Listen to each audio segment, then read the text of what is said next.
Vous êtes chez Tartampion, salut à tous. Aujourd'hui je vous présente les règles du jeu La planche des pirates. Oyez, oyez, jeunes pirates, vous voilà dans une aventure où vous allez tenter de dérober les trésors du capitaine Girafe en accusant vos adversaires et en les envoyant à la planche. Dans la planche des pirates, on ne va pas désigner un seul gagnant qui cumulera tous les trésors.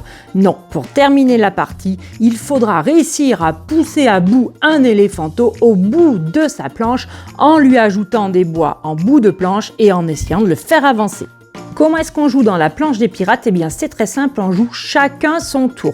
À votre tour de jeu, vous allez piocher la première carte de la pioche et l'installer dans son emplacement. Et ensuite, vous allez décider soit de continuer, soit de vous arrêter, c'est un stop ou encore. Si je décide par exemple de continuer, ici je vérifie à chaque fois si les objets sont identiques ou bien s'ils sont différents. Là, ils sont différents, c'est plutôt bon pour moi, car si je décide de m'arrêter maintenant, eh bien chaque adversaire, mais pas moi, devra rajouter une caisse au bout de sa planche pour bien évidemment tenter de le faire tomber. Allez, je décide de continuer de piocher la troisième carte. C'est à nouveau 3 objets différents. Ouf, c'est bon. À ce moment-là, je décide de m'arrêter.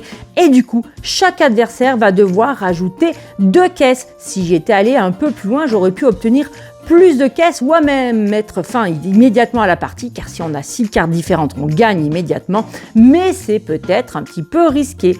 Du coup, tous les adversaires vont devoir rajouter 2 caisses de la façon la plus délicate possible au bout de leur planche. Aïe aïe aïe, la situation se corse. N'oubliez pas, à la fin de votre tour, vous devez retirer les cartes qui ont déjà été jouées et les laisser face visible pour qu'on voit les objets qui sont déjà passés. Maintenant, c'est au joueur suivant qui est assis à votre gauche de jouer, en l'occurrence ici l'éléphanteau bleu, et qui va à son tour retourner les cartes une à une en tentant de vous rajouter un maximum de caisses. Pas de double. Allez, il peut continuer. Oh là là, toujours pas de double. Aïe aïe aïe, on risque de rajouter 3 caisses. Suspense. Oh, dommage, il y a 2 fois la longue vue. C'est raté pour lui. Il nous rajoute aucune caisse et en plus, il va devoir avancer d'une case sur son ponton. Aïe aïe aïe, les requins sont là à ses pieds. Il finit son tour en laissant à côté du ponton les objets face visible déjà joués. Et ensuite, c'est au joueur suivant. Vous avez tout compris maintenant. La fin de partie semble s'approcher pour l'éléphant bleu. Il a 6 caisses au bout de son ponton et il a déjà avancé de 2 cases. Mais il tente le tout pour le tout. Et oui, n'oubliez pas, s'il réussit à avoir 6 objets différents, il met fin immédiatement à la partie. Allez, il en est à sa 3e carte. Rien n'est en double. Aïe, aïe, aïe, aïe, aïe, ça ne passe pas. Il y a 2 crochets. Il va devoir avancer d'une case et c'est perdu. Regardez, il est tombé. Il s'est fait manger par les requins.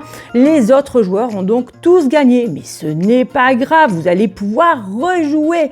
En tout cas, je vous remercie de m'avoir suivi pour les règles du jeu La planche des pirates que je vous recommande. Je vous dis à très bientôt chez Tartampion et d'ici là, n'oubliez pas, amusez-vous bien.